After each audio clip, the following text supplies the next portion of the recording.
Hey everybody, we are at the chef's table at the new restaurant called Goro Gun at 306 Main Street, downtown Houston. Joining me is the executive chef J.D. Woodward, and he's going to show us how to make delicious dumplings. Doesn't everybody love a dumpling? Okay, chef, how do we get started? Well, the first thing you do is you take your little wonton skin. Most of the time when you buy them at the grocery store, they come square. Right, and we've all seen this. They're in the produce section of the grocery store. And you can make them square, but we like to make little rounds out of them. So we cut it with a little cutting. Yeah, a little bit fancy. I love that. You cut it. And chef, what are these made of? These are made of dough. It's just flour and water, basically. So they're not gluten-free? No, ma'am, they're not. So the first thing you want to do is take your egg wash, and this is just about 3 eggs with just a little bit of water to bind it. Just beaten well? Just beat them, yeah, just beat them a little bit. Yeah. And you want to take your little brush and just go about halfway down. Okay. Oh, like a half moon. Okay.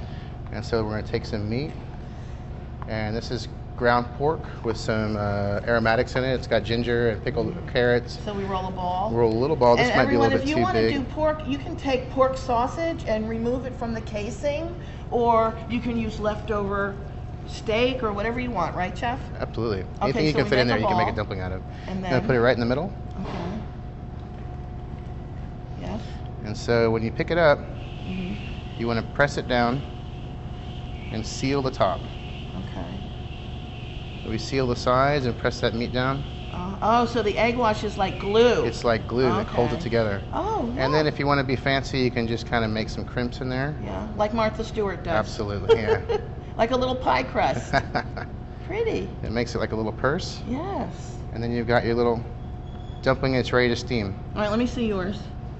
Oh, see, his looks prettier. That's okay. That's perfectly all right. fine. All right, now what do we do with these? You can put them in a steamer, and you've seen the bamboo steamer. Okay, let's see the steamer. Let's show everybody what the steamer looks like, because these are very inexpensive steamer baskets that you can get at a lot of stores. Even the dollar store. Even the dollar store has these little ones. And so, how do we use this, chef?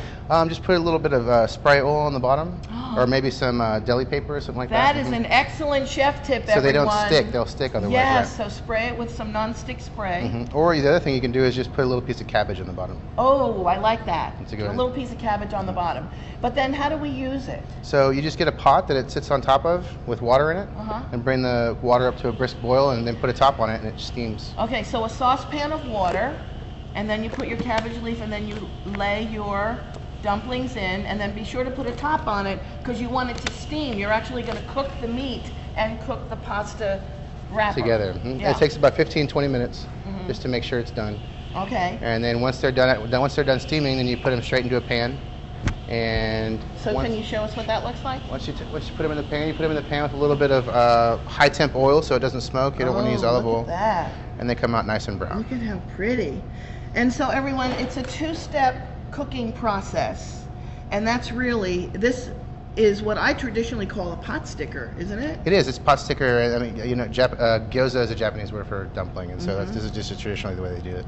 And so, chef, if I wanted to make a lot and freeze them, at what stage would I do that? At this stage. Okay. Once you wrap them up, you can put them in a Ziploc bag and freeze them and hold them for as long as you want. Excellent. Pull them out, steam them as you're ready. Like a dumpling making party and make, hundreds of dumplings. Bunch of them. Yes. And then save them, or divvy them up. Oh yeah. And then you would cook them in the saute pan for that night when you're ready to eat them. You take them out of the freezer, let them thaw out, then stick them, then steam them.